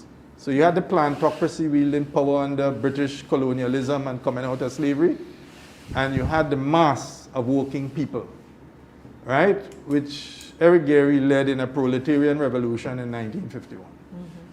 When the British therefore decided to recede from control of these colonies slowly and introduce certain power structures, what did you have? You had the working class leader, because remember, Gary first was in the labor movement, and it's through the labor movement he forged links with the ordinary working people, sons and daughters, and that slavery was not too long out of slavery. And we had institutional racism here and so on, where no black person could work in a bank and that kind of thing. And that was captured in Gary's popular slogan, sung a little vulgar, so you'll excuse me. When the working people used to say, I could never leave Uncle. Uncle Gary taught me how to wear panty. It was captured in that popular statement. And two political parties emerged. The party of the working class led by Gary, and the party of the planters, which was GMP. Now, Gary's demise after with the coming of the revolution, right? And Gary's demise, in fact, what the revolution did is that it captured elements from both classes. The GNP was so out of power for so long that many of them aligned and accepted tentatively the leadership of the NJM. Right? So when NJM took power, some of them hung on then. After the collapse of the revolution, the class divide emerged. Those who were Gary supporters went with Dr. Mitchell, and those who were part of the plantocracy went with the NDC. So essentially what you have is still GMP. That's the genesis of That's the whole genesis of the thing. Okay. And their politics are very much the same. I had belonged to the two major political parties in Grenada following the collapse of the revolution. Right? Following the collapse, I stayed out of the politics, just led the workers' movement. Eventually, I joined, I was invited to join, interestingly, by Tillman Thomas, who asked me to join the party, and I did. The NDC? The NDC, yes, and I did. And then subsequently, after the expulsion and all of that stuff, I then joined the NNP. Again, another prime minister asked me, and I went in and so on. And that class characterization is still the same. And the problem that the NDC has, it just cannot read the people, right? But it has had a tumultuous leadership crisis from one to the next, and they've been shuffling. So at one stage they brought in Franca, at another stage they brought in Naz, then they get rid of Naz. But I want to bring it up now. Clearly, in my view, the election now, how it's being aired, ageism is being introduced, like it or not. Clearly, what is being aired now is that youth versus elderly or senior, whatever. Sure. To what extent this would bear out. And a fundamental question, are there any lessons to learn from the revolution? Yeah. Which we know had a very youthful approach in its approach there. Is there any relationship there? You see any connection there? Any things we can learn from No, there? it's distinctively. And to what extent, distinctively. how do you foresee this would likely play out? Well, let me put it to you this way. First of all, as I said, we're in this intergenerational change. Change, yeah.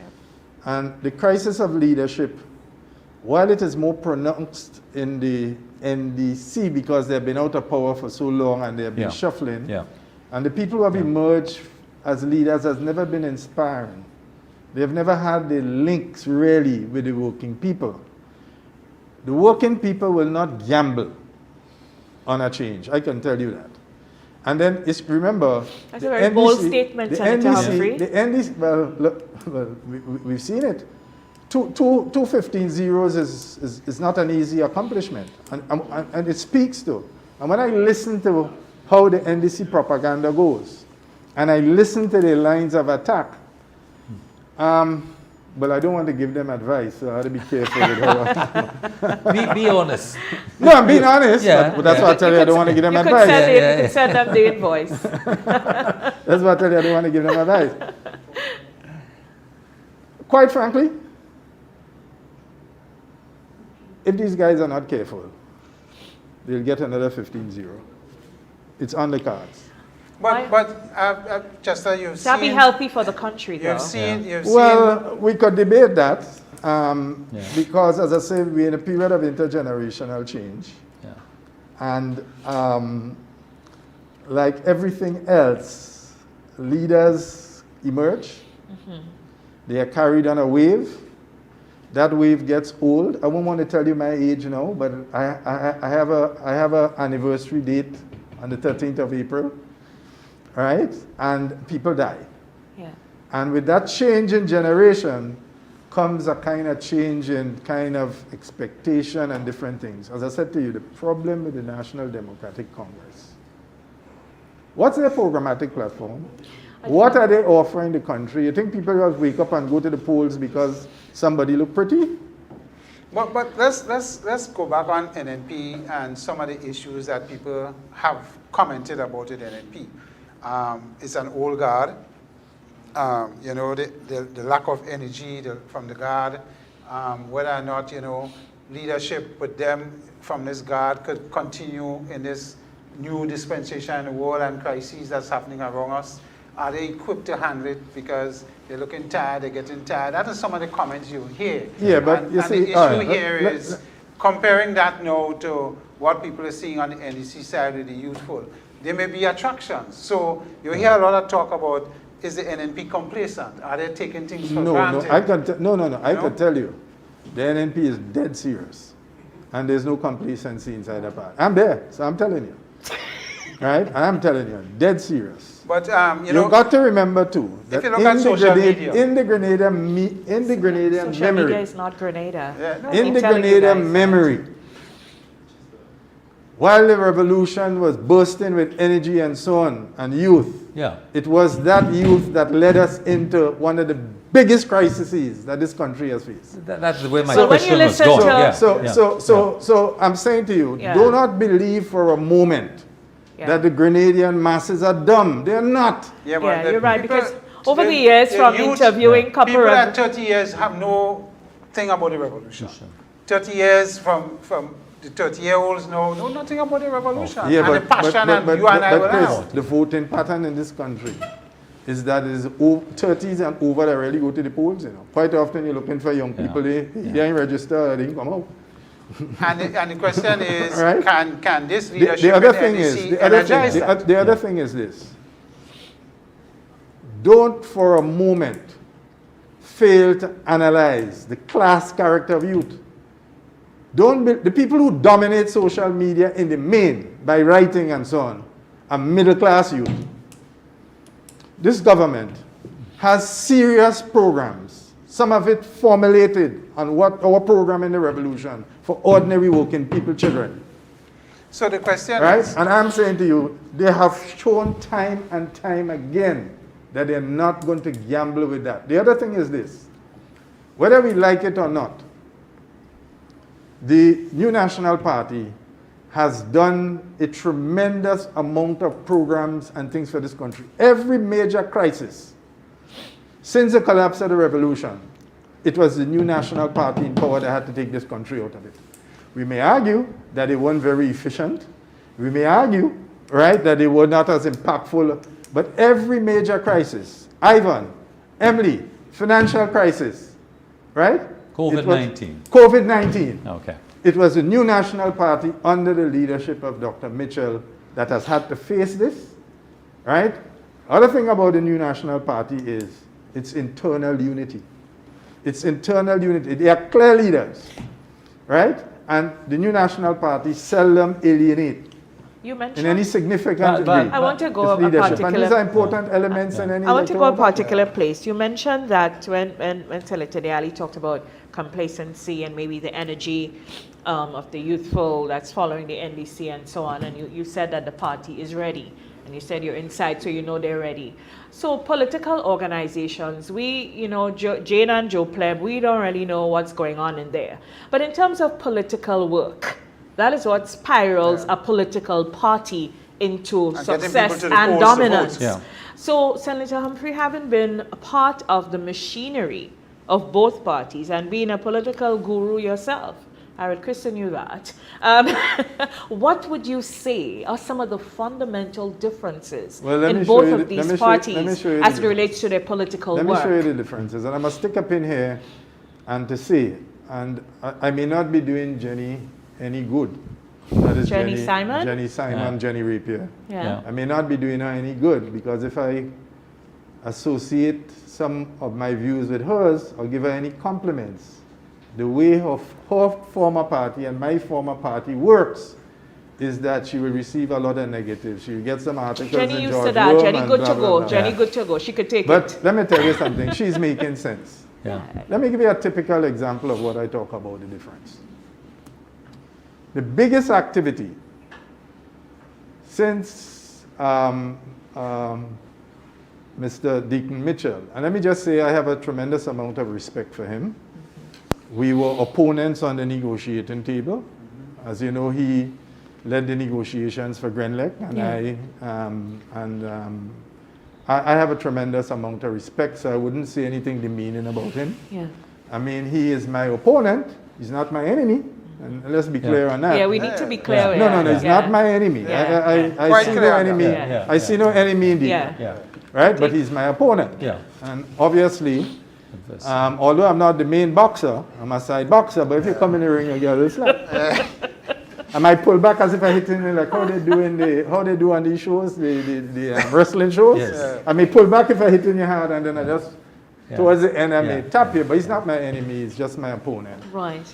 But let me give you a typical example of what I speak. The largest event of that party, and we bearing down an election. When it is, I don't know. That's a matter for God and the leader, Yeah. right? But we bearing down an election. I think everybody sees that's obvious. Yeah, you could feel it. At this stage, you only announce 7 candidates, right? At this stage, your biggest event was a turnout in Carriacou, right? Look at the organization on the side of the NNP. 15 constituencies had more people that entered that boat and assembled up when it landed in Carriacou together with the people from Carriacou who came there.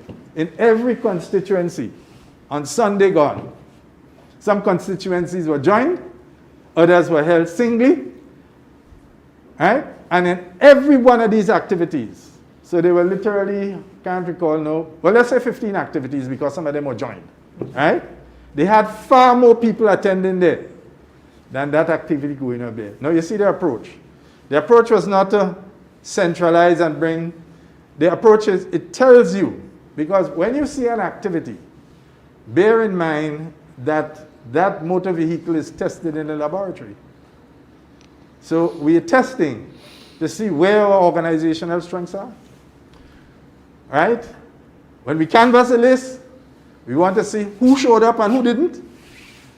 So you're dealing with, look, this is not a race for the election of form prefect. And quite frankly, some of the candidates are students at secondary school, by and large. And I'm not demeaning a secondary school. That could be I'm demeaning. saying to you that this requires the reservoir experience that this party has. And I tell you, just go back to the news clips of the 15 constituency meetings celebrating our anniversary. Right? The meaning of it is not just we are celebrating, you know. It is an opportunity to test that machinery. Just let's move things up to the election a bit. That's an example of where experience beats all talk. Experience. And I don't want to sound, you know, boastful. I don't want to, but I can't help but exude the confidence that I have. And that's what I can tell you. If these guys are not careful. Let's bring this up to the election. Sure. What we see now, both parties are formulating, putting their caretakers together. You mentioned the NDC has not only announced, 7 out of 15 so far. So they're behind in this. But clearly, the new National Party, in terms of the activities that you see, conventions, what are the conditions, what specific conditions you're looking at for calling an election? Well, Byron, no. I mean, let me tell you straight up. I won't answer that question. Yeah. No, I'm telling you straight. What are the indicators? Listen to me, Byron. Then ask me what date you think we're going to call the election, then put that question to me, because that's essentially what you're asking me. Yes. And I'm saying to you, I won't. I'm being honest with you. I won't answer that question, Byron. Okay. Yeah, but put it another way. Yeah. Sorry, Byron. Let me see if you could succeed where If you the feel. Prime Minister was to say, you have to give 21 days notice based I on think it's the law. 30 days. Is it? Anyway, about a month. Yeah, If March. the Prime Minister will in March, Yeah. if the Prime Minister says he wants to have this election early May or late April or early May based on the time, who benefits? NNP or NDC? Based on where we are now, 7 candidates announced, caretakers by NDC, they'll be scrambling. So the question is, would it be advantageous for the incumbent to say election in May? But I came here telling you I won't give them advice. But let's Okay, so let me There's a try. lottery. Let me try. Let me say this. Let me try then. That's a loaded question. And I can't answer. Let me put it this way. Well, we come I here wouldn't loaded answer every that- day, you know. I wouldn't answer the question. We come here loaded every day, you know. Yeah. Well, I know. I mean, just one of the question, for example. No, it's commonsensical. I mean, I'm not a politician. Yeah. And I mean, if I am in politics and I'm the incumbent and I'm seeing the state of play with the main opposition person, and based on where they are with candidates and caretakers and so on, I think it's advantageous for me. And understanding that my machinery is probably better oiled and so on, not taking into account financing, I am going to say this is to my advantage. I will call it as soon There as might be think. other variables, who knows? Yeah, I will because make a comment and it would simply be no comment. So Let me ask a question though, Senator Sure. Humphrey. Let me ask you this. Elections, you know, are about people, about messaging, exciting us, and so on. And I'm a marketer primarily, and I'm big on messaging. I like to read, I like to observe, I like to pay attention. That I noticed. And messaging, what the messaging from both of these parties. You get to try tested, delivered from the NNP, they're ramping up. But in terms of a broader message, other than change and some blurbs and spots of things, how important is messaging at this time? We are at attention. The general public, you have a captive audience. You have some people who are, yes, they want to see change. Change excites them. And there are people who would probably like to stay the course. Where is the messaging? Well, look at our messages. It's to be found in the And I'm statement. talking two parts. No. It's to be found in our statement. And our statement, tried, tested and delivered. tried, right, and we've been tried. All the major economic shocks and difficulties that this country has faced, where we had over 60%, between 70% of our housing stock destroyed. This country was completely flattened, right? And it was the leadership of the new National Party under Dr. Mitchell that brought us back. Just the two elections ago, starting from The last one certainly. That's They- one message you 2013. give. That's one you give me there. Piece of one. Yes? We have two main parties. Yes, The NDC delivering. messaging. The NDC message, they've gone back to the message of 2008, Yeah.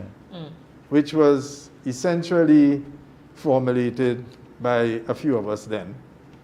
Although I hear all kind of Josephs claiming, I don't know if it's a Joseph in the stable, claiming credit for things that they know not about, Yeah. but that's a different matter.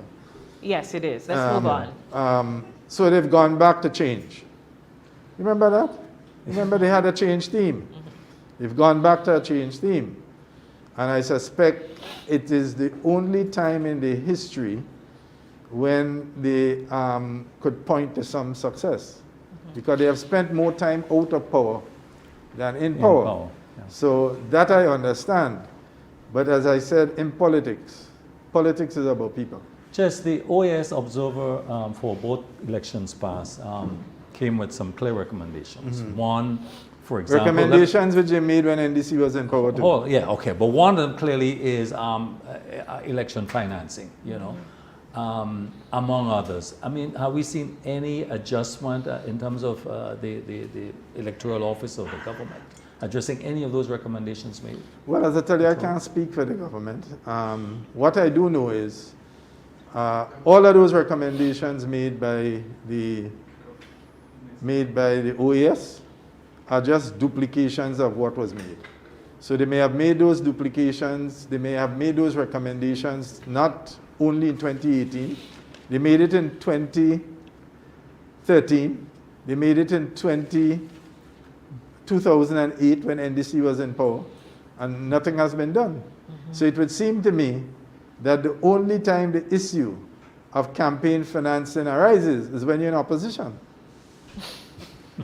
Yeah, and I don't think that will ever change. Well, but I tell you, the big opposition party, big parties in the the US opposition party, will not change that. yeah. the opposition party Yeah. was in office Yeah. between 2008 and 2013. And they made no You change. remember the incident when a certain sum of money Yeah. entered the account of a certain person, Yeah.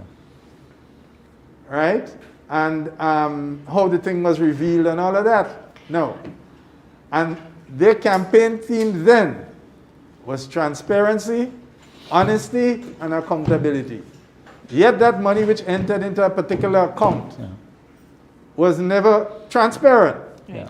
They had the opportunity to implement Yeah. all of the recommendations made by the same OAS, because all these recommendations are not new. And the only time they become instant, the only time they become of the moment, is when a political party is in opposition. Right. Before we go, let's On both talk about. sides.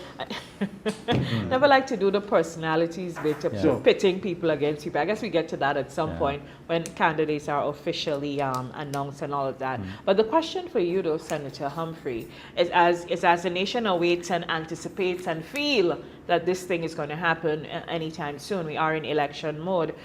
For the political parties, help us understand. So the candidates that the NDC have announced, the caretakers and so on, that the NNP have announced, at this juncture, is it likely that you're strategizing in your party, whichever party, and you're saying to yourself, okay, I'm not so sure about Brenda. I may have done some additional work, I may have done some things, and there might be Chris might be emerging as the person. Are we likely to see any of that happen during this time? Well, I think each political, at the end of the day,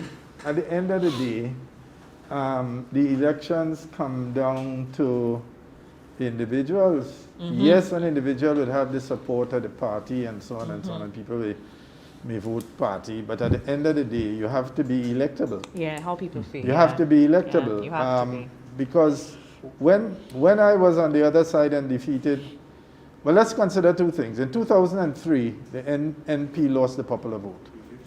And it was a technical foul-up by my good friend and comrade George Prime that allowed them to escape with the 6 votes.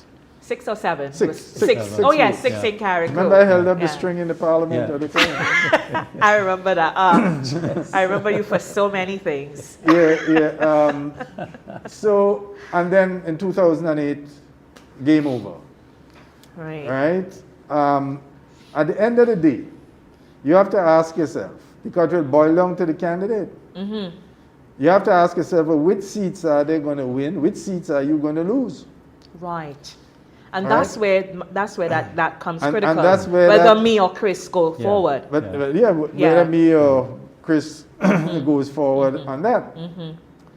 And it's so a party, far, are the parties constantly checking that? Because that's important. yes, ma'am. Because how else would you ascend? but that's correct.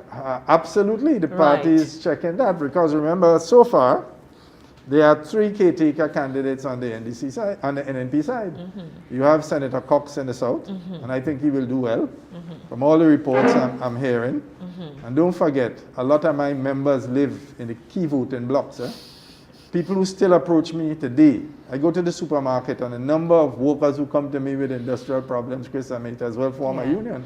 Yeah. So Right. Chess, Now, it will happen. I have a Yeah. labor question. No, for I you. like where he Yeah, is. Hold yeah, on, stick a yeah. pin. Let's Right? go. And from the reports I'm getting, in fact, Yeah. I think Cox's initial performance surprised everybody. He's a kind of... Initial performance. Yeah, man.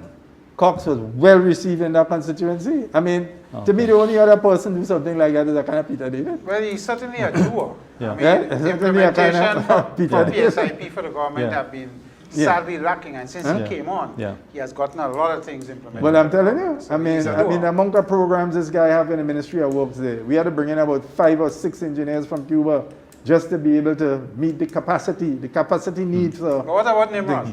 Yeah. Huh? What about No, man, Nimrod? Nimrod making ground. And, well, a lot depends, Nimrod Oliver, that's Yeah, man. St. George Northeast. Oh, yes, man. Nimrod is on the Oh, ground NDC has on not a announced daily anybody basis. for Northeast On a yet. daily basis. Well, there's a toss-up there, I understand. Former colleague Tobias is a potential there. I don't know. With not Whether with he the goes NDC? whether he goes I an don't know what's independent. I don't know what is the hold-up, but at this stage, I would have thought that would have been settled at my And mind. the other one is St. Patrick's. St. Patrick's West. West. Yeah. Yes. So, as I said to you before, let me put it to you this way, all right? In St. Patrick, in St. George's Northeast, there will be few, if any at all, migration away from NNP. Right? And I want to repeat that. There will be few, if any.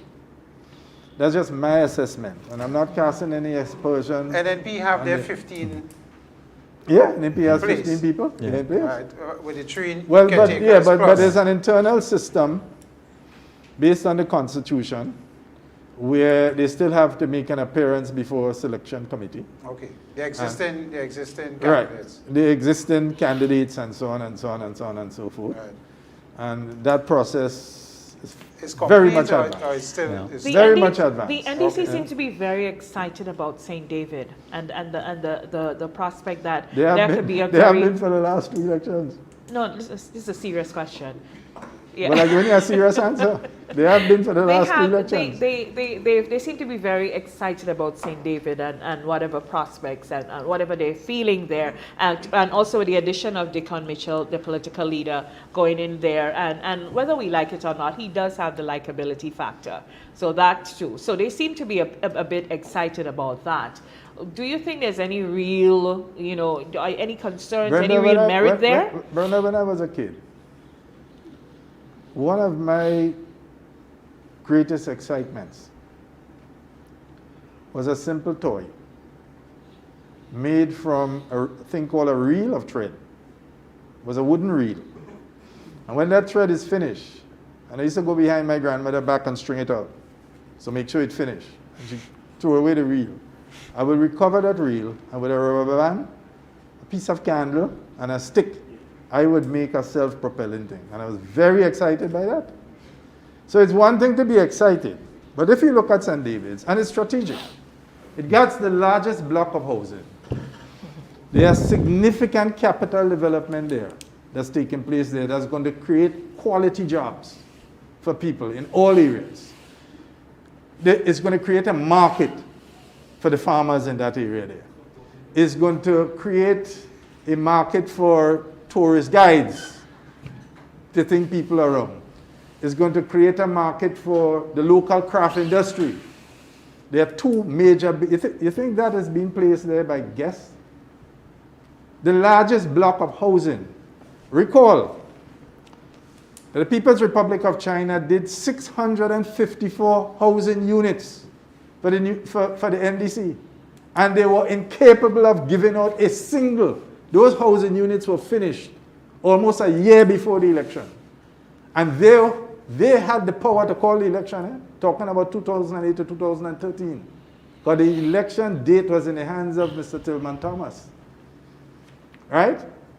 The People's Republic of China gave them 654 housing units, and they could not deliver a single one.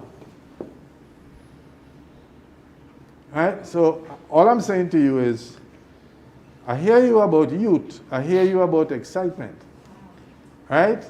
But people, Grenadian people, Sticking on St. don't David's, vote for Old Town. what is your impression of the persuader issue? He's a deputy leader of the party.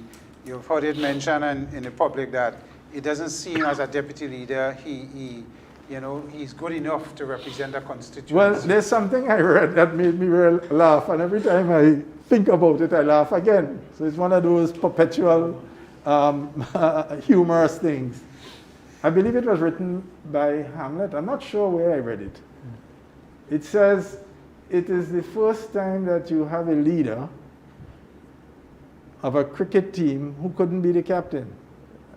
Or the deputy leader can't make the team. Yeah, sorry. Yeah, the That's deputy the first can't time you make had the deputy captain Can't make the of team. a cricket team can't make the team. Yeah. And it tells you, this is what I say to you, that in the very genetics of the NDC is the way they treat people.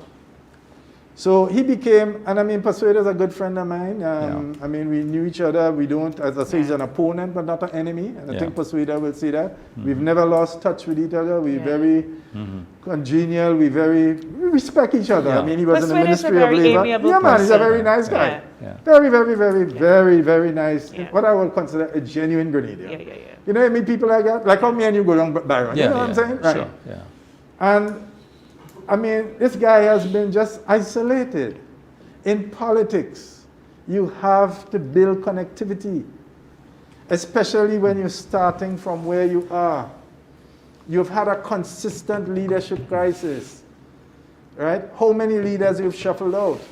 I mean, I've not seen Sister Franca, a woman that I have a tremendous time for. Yeah.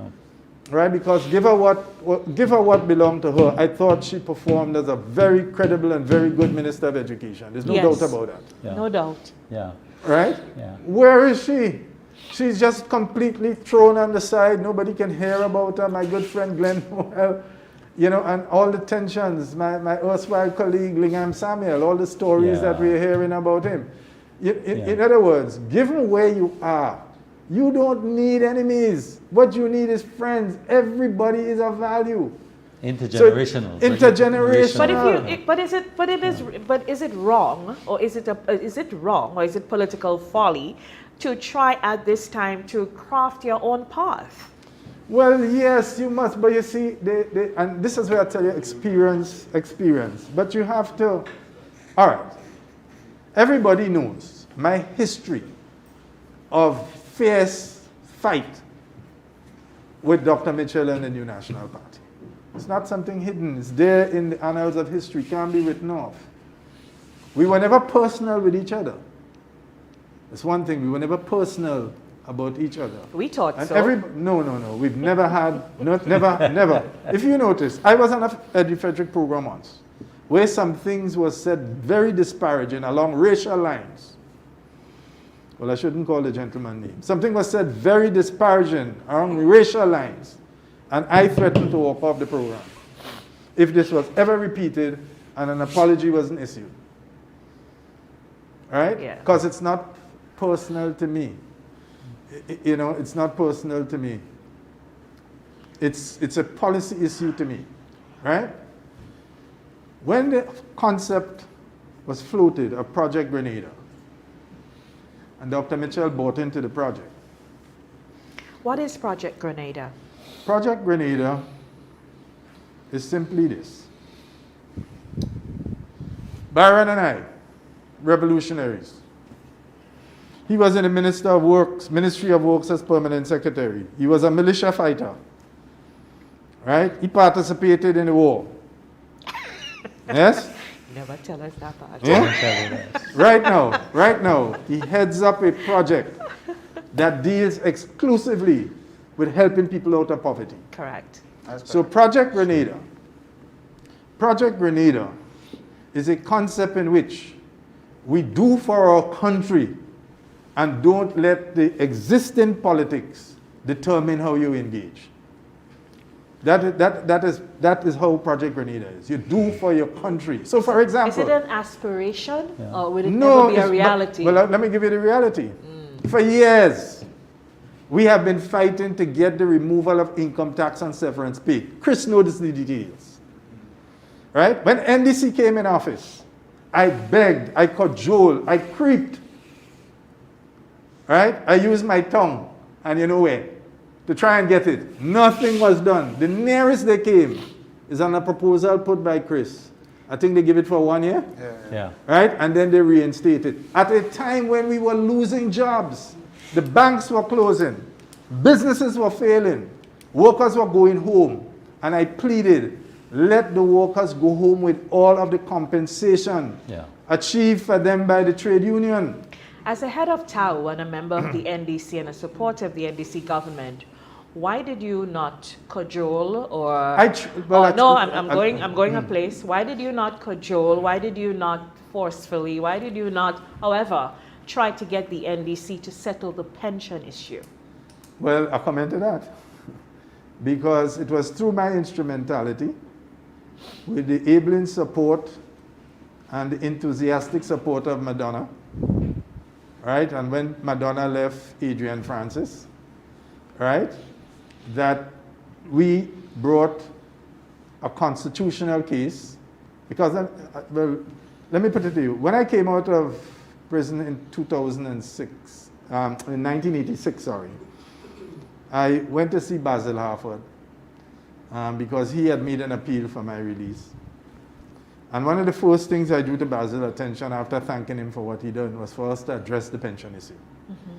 And I tried, but you know, TAU was always had a very small contingent of people. And they were mainly in the vector control and in Princess Alice Hospital because we were dealing in the government service. In the government service. So the bulk of the workers belong to the PWU. Right. Okay. Yet, in the fight for the restoration of pension, TAU paid 1/3 the cost.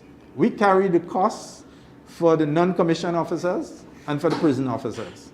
And we carried 1/3 the cost. We paid the same amount of money as PW and teachers paid. Right? It was me who insisted that we should use Francis Alexis. And we got Francis and we won that case. And NDC was in office. We won that case and we could not get NDC. But there were some other internal issues which not everything in life you need to poke. You put it in your memoirs. Yeah. And there's some other issues, but we did try. Right? We did try. And the matter, there was thought of the matter going on appeal. Right? Well, then the election came, NDC out of office, and then the New National Party came in. In August of 2011, the executive of TAU for the first time met with the executive of the NNP.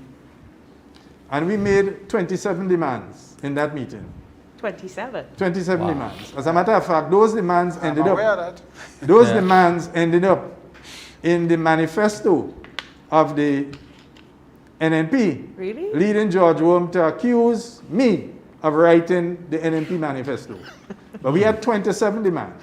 Amongst those demands were, first of all, the return of all the dismissed workers in Lotto. Right. All the women workers who were dismissed because they complained of sexual harassment. This is under NDC, you know. Yeah. They complained of sexual harassment and they were dismissed for that. And the sexual harassment complaint was real. The sexual harassment complaint was real. There was evidence there. The ombudsman had the evidence. And when they appointed a person from the legal affairs to investigate. The person said there is a case for a criminal complaint to be made. Yet, the workers were never reinstated. So we demanded that all these workers be reinstated and be paid their almost 2 years' salary and be paid their almost 2 years' bonuses with no loss of benefits was amongst the demand. Another one of those demands was the reinstatement of government pensions. And do you know, when the NNP won the election, I learned that the matter was being discussed in the cabinet, and the cabinet had taken a decision to appeal. And I went immediately to the Prime Minister. All of that was reversed. And he made it public policy that they would restore pensions. And notwithstanding what my erstwhile colleagues in the trade union is saying, in accordance with the agreement signed, and I could talk to you over that and show you empirically in that memorandum of understanding, pensions have been restored. The 1958 pension, which was won by a constitutional motion on behalf of Ms. Armstrong, was reinstated by the government of Grenada. And they went further, because remember, the Validation Act of 1985, introduced then by the Blaze NNP, right, validated the laws that were passed by the PRG, because then there was a valid parliament. So what has happened is this: the pension that you are entitled to is the pension in place when you join the public service. That's the Constitution. So the 1958 pension, by validating the Pension Validation Act, I think it's the 22nd of February 1985, validated the amendment. But why are the unions not on board with this? That's the question, though. You're taking me down a road which I'm trying to avoid. Yeah, we need and to. the other question, briefly, Jess, is that an election period is usually an opportunist time for unions to go forward with their demands. And is you, in your opinion, is this happening? Do you see a surge in? Well, I don't protests? know. What I know is that there is a signed agreement which expires on the 31st of December 2022. Okay. That's what I know. So I don't know the other union issues. So, for example, the so-called dock pay issue, that matter is best resolved by a court of law. The unions have taken out the pension issue and gone to the court with it. So that's tied up in the court and nothing is happening there. But just let me say, the commitment that the government made of ensuring that every public officer, that is those who joined the service after the 22nd of February 1985, if you join the service after the 22nd of February 1985, you are not entitled to the 1958 pension. Okay. And that's law. I don't care how they jump low, they jump high. A court will rule on that. But what I'm telling you here is factual. Right. In the same way as I told workers, they didn't want to hear it. In fact, Madonna told them. Right? And what is amazing, there are people leading the trade union movement who knows if you go on strike, you withdraw your labor, an employer is under no obligation to pay you. We paid out hundreds of thousands of dollars in the brewery strike. So to formulate this, that they dock your pay, I mean, it's a wrong nomenclature in the trade union movement. Let me just let me clarify this once and for all. Okay, we're getting ready to wrap. Pay is docked when pay is earned. Right? So if I came to work and I did overtime and Chris did not pay me my overtime, then he docked my pay. Yeah. Or if for something he take out money from me, he docked my pay. But for your pay to be docked, you have to earn it.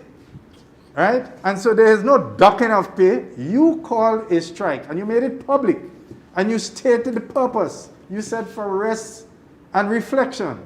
There is no such provision, either in the collective agreement or in the staff orders or anywhere in the Constitution.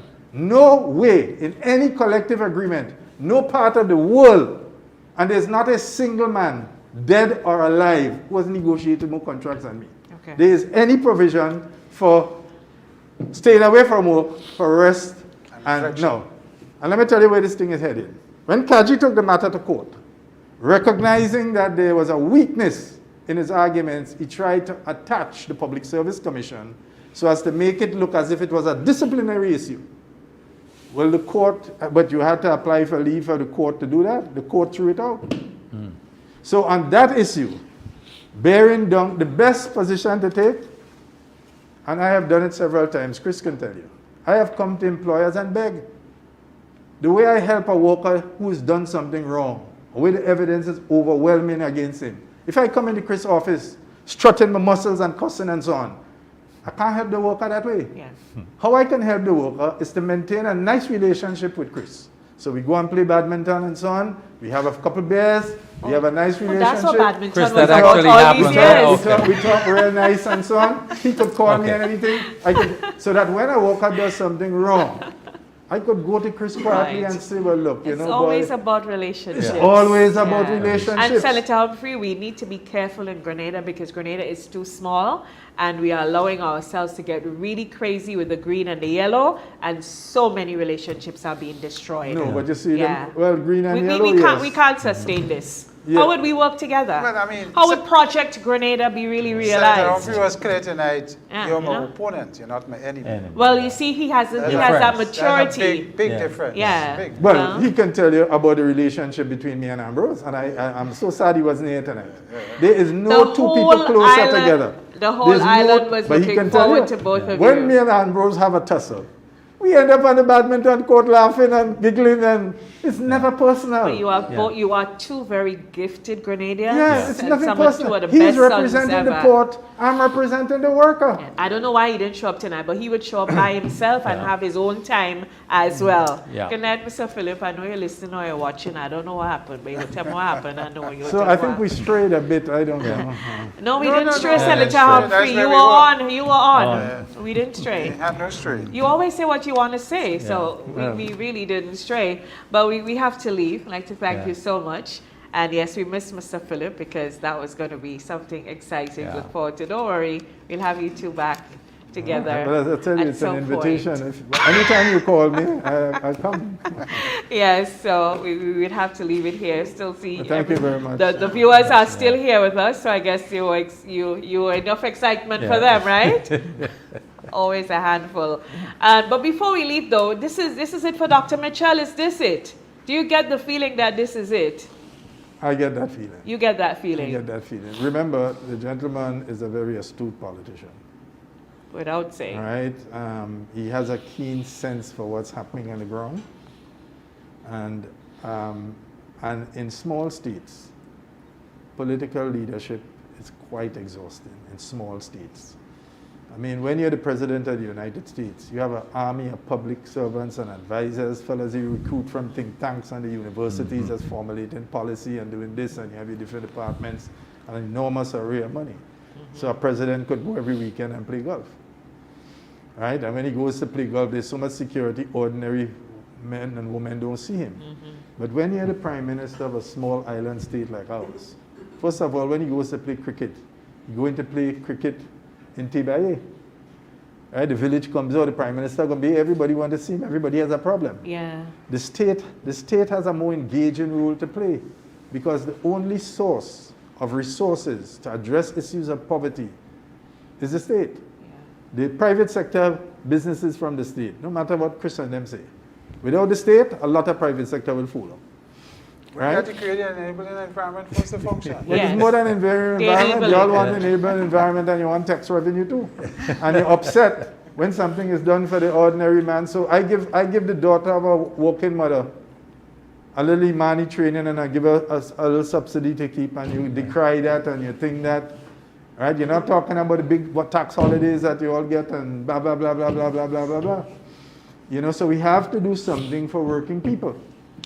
You know, and I'm saying that Dr. Mitchell, it's a long run. He's been around a long, and no doubt, I don't care who you are, you've got to be tired, Yeah.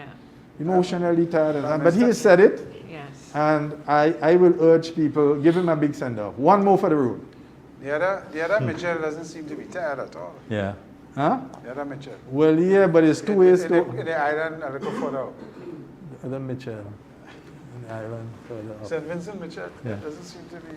Ralph Gonzalez, I should say. Ralph. Oh, no, Oh, James no. Mitchell has James, passed. sorry. yeah. Ralph Yeah. doesn't seem to be tired. I didn't know you were in the business of invoking the dead. It's on that, tried. yeah, this is I it. didn't make it. This is it. On that note. On that note, yes. No, we're not going down that road. Thank you so much, Senator Humphrey. At any time. All right, viewers and listeners, so you are all geared up for that keen duel between Mr. Ambrose Phillip and Senator Humphrey. Mr. Phillip was supposed to join us by Zoom. Knowing Mr. Phillip, there had to be something why he couldn't join us. He's not the type not to show up for an engagement. We promise that we will have them. We must have them on for you sometime in the future. That sort of richness and so on amongst the citizens that we still have with us, we should still be able to enjoy, to learn from it. And we trust that this evening, some of the things that you heard here, especially to you, the younger ones listening on, his perspectives and historical context on the war and all of that, and just how it's going to impact, and the historical context of pensions and coming up the road, and of course you will have differences once we get to the politics. We know that. And that is fine, all right? We can disagree, but not be disagreeable, all right? We could be opponents and not enemies. We could be opponents and not. We enemies. can't. Grenada is too small. That's the take home this evening. Yeah. Yeah. So, Mr. Campbell, enjoy your After our date. enjoy your date. Enjoy But your that dinner date. must be cold now, man. Enjoy your date. You got it. I think it was dinner, tomorrow. man. I think it's dancing. Senator Deali, thank you so very much. You danced before you came here. Yes, I So did. you were the smarter one. Yeah, you were the smarter one. And Senator Humphrey, thank you very, very much. We really Anytime. appreciate it. Yeah. And thank you for all you do in continuing to serve the nation. Yeah. We Thank you. appreciate it. Yeah. That's our program, everyone. Our Perspectives Prime. Of course, we won't be here on Monday, so we put on this special supersized program tonight for you. For our executive producer, Richie Oliver, our director, Blondell George, Nathan Benjamin, who provided our professional streaming services, and our cameraman, Kirk Oliver. I am Brenda Batiste. Have a good evening. If you haven't gotten your tickets for cricket, yeah, get them. And tomorrow evening, the Prime Minister addresses the nation at 8 p.m. Yeah? So make sure you're all tuned in for that. Who knows? No, the bell not ringing. Bell and ringing and no address. All right? We're going to hear something else. So tune in and see what good comes out of that. That's it, everyone. Have a good night. Bye-bye.